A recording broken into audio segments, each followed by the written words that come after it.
I'm very excited to have Tom Davidson right next to me today. Tom is a personal trainer and lifestyle coach, a former AFL football player for Collingwood, and is about to open Melbourne's very first paleo restaurant in Richmond. Welcome to Simply Wellbeing, Tom.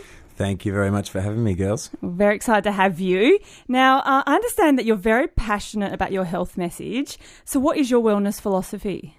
With my work, being a personal trainer and lifestyle coach, it's about connecting with the individual, number one. And in terms of health philosophy, we've got to have fun with movement, and we can't get wrapped up too much in, thinking that we've got to conform to things like a gymnasium to do exercise. I mean, there's so many things we can do that move your body that can be really fun. And sometimes gyms can be daunting and lonely and judgmental and make people feel a bit self-conscious. So in terms of the movement stuff in relation to health, it's important to have fun, so finding things you like doing. So what's fun? For me, I move it done with my clients a lot of the time. Mm-hmm. And because my schedule's pretty busy, that's the only time I can do it. I like to play frisbee, kick the footy with friends, go down to the dog beach and take my dogs for a run on the dog beach. Yeah. And I like to get out of the city as well and get into some nature. I think that's very healthy. It's very good for you, isn't it? Absolutely. And so the kind of things that get your clients out and about, is that what you mainly do rather than sticking to the gym? Yeah. I mean, the gym's good for certain things. I mean, lifting weight is very healthy. Do you want me to explain a bit about that? Yes, I'd love you to. Okay, great. So when someone lifts something heavy, very important hormones get released into the body, human growth hormones, which is really healthy for cell rejuvenation. And that seems to excite my particularly female clients when they hear cell rejuvenation. That's anti-aging. Yeah, yes. So, it's very healthy to lift weights and build lean muscle. Yeah. So the more lean muscle we can have in our bodies, the more we can metabolize things like fat stores. So, and the more weight we lose, don't we? Exactly. Yeah. Exactly. But, I mean, I try and get outside as much as I can, and I try and mix it up. I play lots of sports. My background is in AFL football. And growing up, I grew up in Tasmania, and we had a bit of property, and my brother and I and sister and forever playing sports and being outside. So I guess I'm used to that. Mm-hmm. And I try and pass it on to my clients because, if you've told someone to run on a treadmill for half an hour as opposed to flinging a frisbee around the park and having a bit of fun and taking away the psychology of having to do exercise and put it into chasing something or having a bit of a giggle when they're doing their exercise is much more effective, I think. Yeah, and I agree. I know I did work experience at a health retreat when I was about 18, and I remember they got everyone with these balloons, and we just had to hit the balloons. And there was everyone from, I was probably 18 at the time, to 60-year-olds running around trying to hit these balloons, and everyone was just laughing their heads off, and it was so much fun, and it's all that incidental exercise that you don't realise you're doing. Absolutely, and I see that all the time. It's amazing how people get so excited about doing these basic things. I mean, a lot of people are so stressed and wound up with their full-time work, and when they get a chance to play, and I think that's a really important message with exercise and with what I'm doing for work is to try and play. Even adults can play, and it's so healthy to do that because it's a de-stressor. It's a bit of an escapism almost of getting back to when you're a kid perhaps.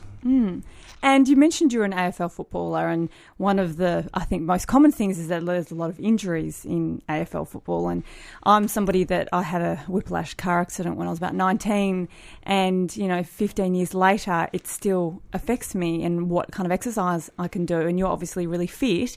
A lot of people, when they have injuries, they stop exercising. So how do you get around having injuries and exercising? That was the story of my football career, actually. I came across from Tasmania when I was 18 to play for Collingwood, and I had 2 knee reconstructions, I had a wrist reconstruction and a couple of other sort of soft tissue injuries. So I was forever trying to bounce back from these sort of things. And actually I've got I'm not something I'm proud of, but there's a record. I'm the only player ever to do their knee in their first game of AFL football. So that still stands, and that was the only game I got to play, unfortunately. But that's a bit sad. Very sad, very sad. But that was many moons ago. So yeah. But in terms of people getting over injuries and trying to work around them and through them, obviously from my point of view, helping someone do that, it's important to get clearance from the right people, i.e. doctors and physios. But I mean, I've been through so many different injuries myself, and I know lots about rehab and I've studied a lot about the human body and you know, what it can and can't do. So it's a matter of getting the right clearance from someone professional and then trying to work around it from there. But you can work around it. You can still exercise. For sure. Yeah. And I know you're very interested in food, and you've got quite a philosophy and a bit of a following on Instagram. Tell me a little bit about that. Yeah, so Tom Primal is my business name when it comes to health and well-being and exercise. And it's all about the word primal. I just thought was kind of a fun way to link my philosophies on lifestyle and food to anyone that's interested. And that name is linked to the Paleolithic way of eating, which a time in history before agriculture kicked in 10,000 years ago, before humans started to invent mass-produced food like grains. Yeah.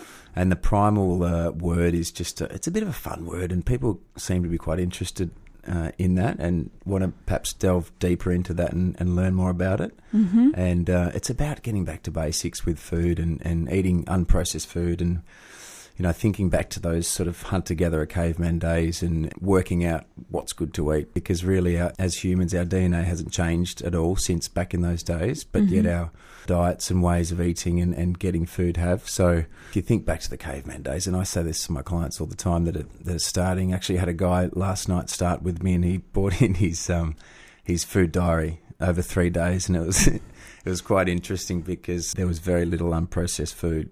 It was all processed food and packaged food. So I just said to him, look, think back to the caveman days. If you're a caveman, you can't go and get a packet of chips or get a loaf of bread. You know, you've got to have things that are grown in the earth and roam the earth and just keep it simple like that. And, you know, little tips like if you go to the supermarket, you don't go through the aisles, you stick to the outside of the supermarket, because that's where you find your fruits and vegetables and even deli section, and the middle aisles are where the processed packaged stuff is.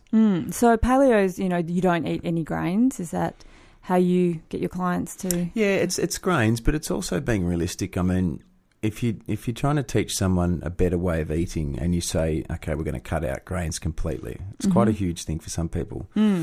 So you might look at doing perhaps 1 day a week. If they are eating grains all the time, try 1 day a week, and then the next week try 2, and the following week try 3, and they eventually feel better.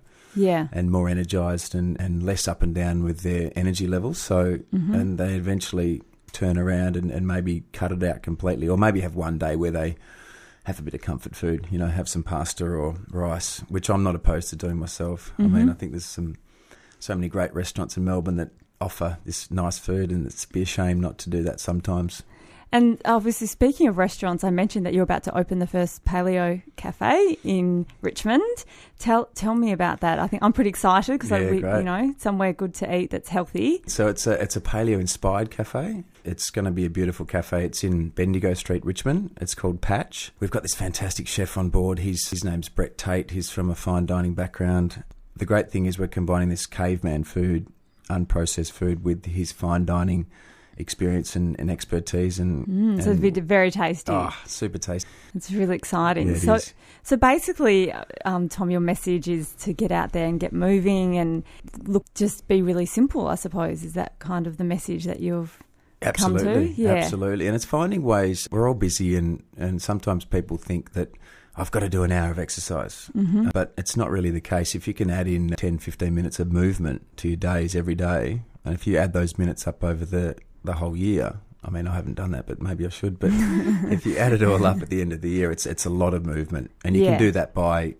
I'm a real big believer in not taking the lift. You know, always taking the stairs and taking the escalator, and perhaps getting off a stop earlier at your tram stop and walking in, or riding your bike to work, and adding things in that are incidental, as you said before, that can just be part of your day without being a structured exercise session. Great. Well, thank you so much for coming in today. If people want to know more about you or maybe train with you, where can they find you? Well, they can check out Instagram Tom Primal, or they can see my website, which is tomprimal.com, and they can come down to Patch Cafe in at 32 Bendigo Street, Richmond. Great. We're opening on the 10th of May.